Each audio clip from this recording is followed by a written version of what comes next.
is a hollow tube that's 25 centimeters long, starts at cricopharyngeus and continues till the gastroesophageal junction. Squamous cell carcinoma is the most common, and adenocarcinoma is the rising phenomenon. The etiological, sorry, the slide does not seem to be coming. The etiology behind them is different. The pathology, one is a squamous cell carcinoma, the other is adenocarcinoma. In the West, the incidence of adenocarcinoma seems to be rising, while the incidence of squamous cell carcinoma seems to be decreasing. The reason is basically Barrett's esophagus. Lifestyle changes has led to changes in eating habits, obesity, and reflux. And that reflux leads to metaplasia. And therefore, okay, I finally have it. So basically, the clinical anatomy spans from the cricopharyngeus to the GE junction. It's crossed by the aortic arch and the bronchus at 9 and 11 inches from the incisors, and pierces the diaphragm at 15 inches or 40 centimeters. From cricopharyngeus to the GE junction is 25 centimeters. It has a mucosa, a submucosa, a muscular, and a fibrous layer. It does not have a serosa. This is important in the cancer tends to spread easily. They have a rich submucosal plexus. They drain into the regional lymph nodes, the peritracheal lymph nodes, the tracheal bronchial nodes, the posterior mediastinal nodes, and then of course the left gastric and celiac atlas lymph nodes. It's the 7th leading cause of cancer deaths. It's more common in some parts of China, Russia, Iran, where the incidence reaches about 800 per 100,000 population. Incidence rises steadily in the 6th to 7th decades, and males are more commonly affected. Worldwide, SCC is most common, and middle third is the most common site. Adenocarcinoma now accounts for more than 50% in the US. GERD, Barrett's esophagus, obesity, as I told you. The ratio of upper, middle, and lower is 15 to 50 to 35. Rarely, it's also a place for secondaries. Squamous cell carcinoma, smoking, alcohol, smoked foods rich in nitroso compounds, pickled vegetables, toxin-producing fungi, betel nut chewing, Achalasia cardia, strictures, and tylosis, a disease which are associated with increased incidence, P53 mutation, and cyclin D1 amplification are associated with increased malignancy risks. Adenocarcinoma is a different ball game. Here it's the GERD and hiatal hernia rise, obesity in smoking that lead to increased incidence of Barrett's esophagus and malignant transformation. Human papilloma virus, HPV 16 and 18 have a threefold increase in risk.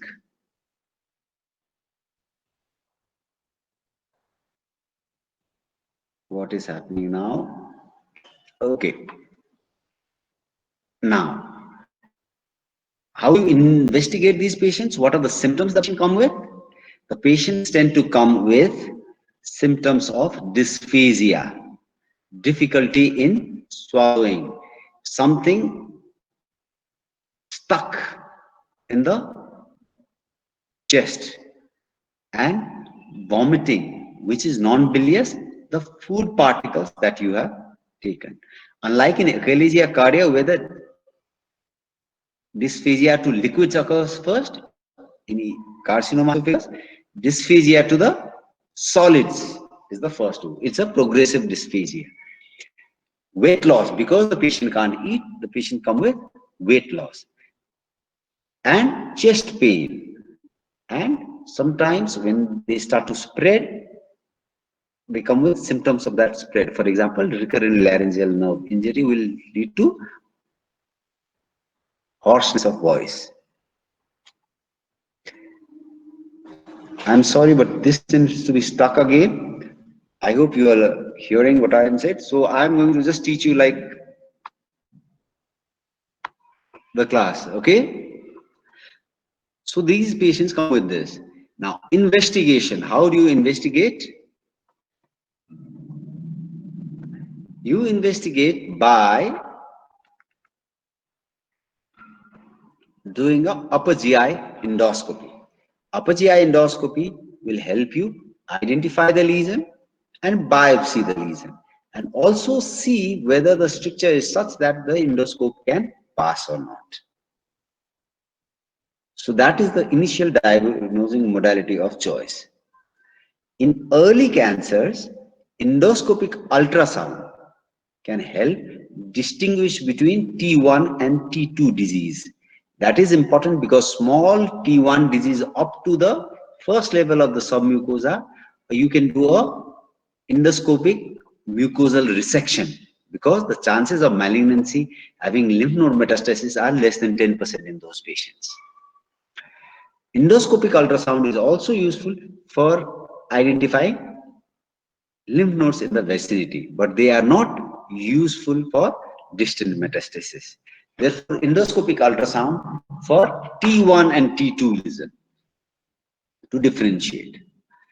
CT scan, hello? CT scan is the investigative modality of choice to stage the disease. They are pretty bad at differentiating T1 and T2 diseases, but overall staging is useful.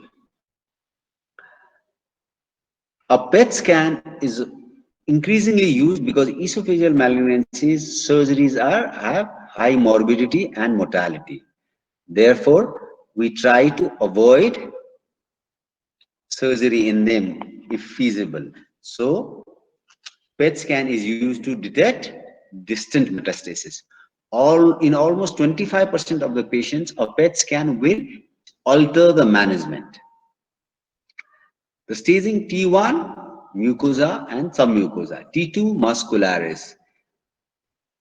Out of that, T3, involvement of other structures, T4.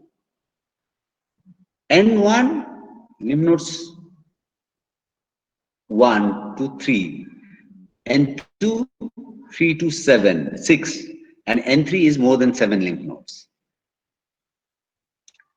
After staging this disease, you have to operate. The operation that you use is transhiatal esophagectomy. Okay, transhiatal esophagectomy, where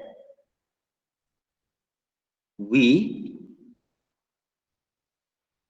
give an incision in the abdomen, a midline incision, upper midline. You mobilize the stomach and create a tube out of it, and then widen the hiatus and dissect progressively until you reach almost above the carina. And then you make an incision in the neck on the left side.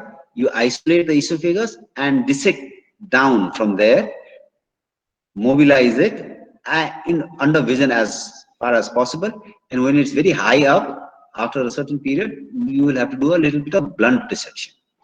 And then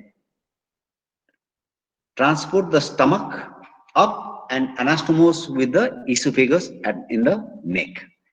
This is called a transhiatal esophagectomy.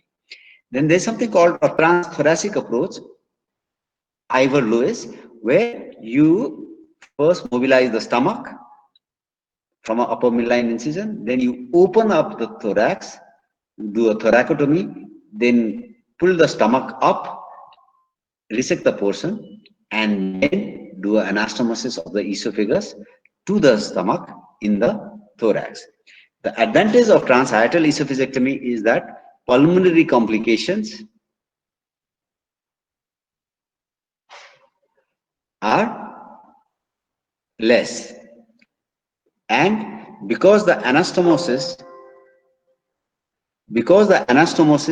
is in the neck region, leak rates are higher, but the mortality of a leak does not increase substantially. Unlike thoracic approach, where leak rates are lower, but if there is a leak, major leak, the chances of mortality is something like 50%. The advantage of a transthoracic is because your dissection is under vision, you can do a much better lymphadenectomy compared to transhiatal. The reason why transhiatal is preferred because of the decreased mobility and the understanding that because there is no serosa, the malignancy by during presentation is usually advanced anyway. So the surgery is basically a palliative one. Some doctors have tried to justify, some people have justified by saying almost trying it under vision. Now there is another surgery called a McEwan's variation of transthoracic approach, where you mobilize the thoracic approach first, and then you do a transhiatal-like dissection, widen the hiatus, and then transport the stomach like a transhiatal thing, and then do an anastomosis in the neck. The advantage of this approach is that you do a open dissection, so your lymph node dissection is good, and your anastomosis is in the neck, so even if it leaks, then the consequences for the patient is not that bad. The disadvantage is the thorax has to be opened. Now, we are doing these with VATS, video assisted thoracoscopic surgery, for mobilization of the esophagus. There are some centers who also do a lap mobilization of the stomach. So as I said, clinical features, first thing is the flexible endoscopy. These are the squamous cell carcinoma. This is how they present. Now, a barium swallow is very sensitive for detecting and below. As I said, CT scan for overall staging, endoscopic ultrasound, PET scan I told you about, T staging I told you. Okay, T1 is when up to submucosa, T2 is muscles involved, T3 the surrounding fibrous tissue. When it invades another organ, then it becomes T4. Same thing more and more. This is the staging. Now, one of you should send me your email address, the class monitor, or who. I'll send you, email you this so that all of you can read through this. Endoscopic therapy is that I told you about, endoscopic mucosal resection. And now most of the patients, if they are T3 or above, then chemoradiotherapy should be given first before the surgery. They are neoadjuvant chemoradiotherapy. Surgery, as I told you, contraindications. This is the transhiatal approach. These are the drawings which show transhiatal approach. Then the transthoracic approach. So anastomosis in the thorax, better lymph node dissection, more pulmonary complications. Anastomosis leaks have high morbidity and mortality.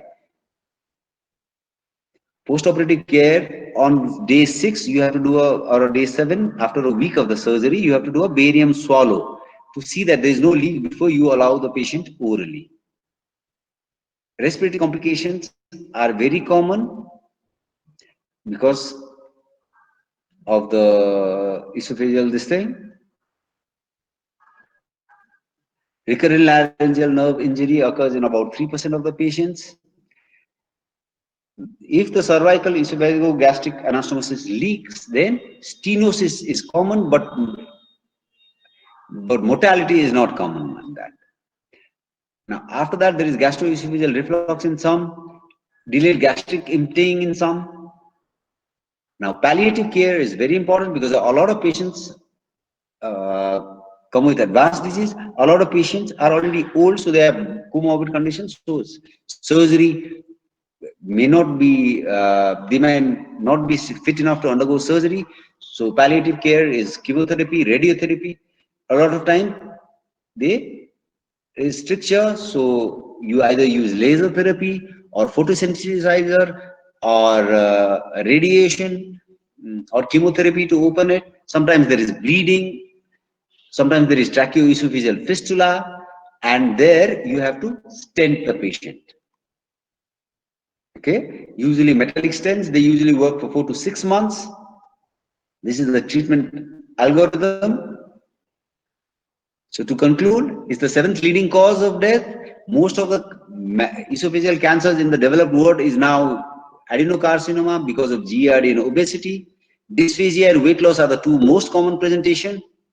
Endoscopic ultrasound is necessary in a early patients where T1, T2 has to be decided.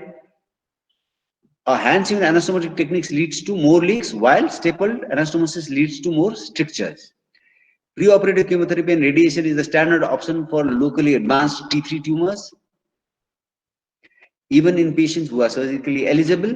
And palliation, stenting are common goals because these patients come with advanced disease, patients have comorbid conditions, and dysphagia is the most common presenting complaint.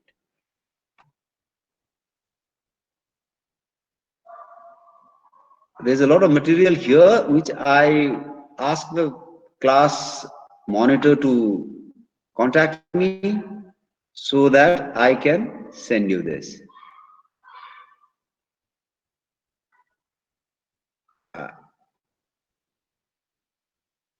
Okay, so I hope it was useful.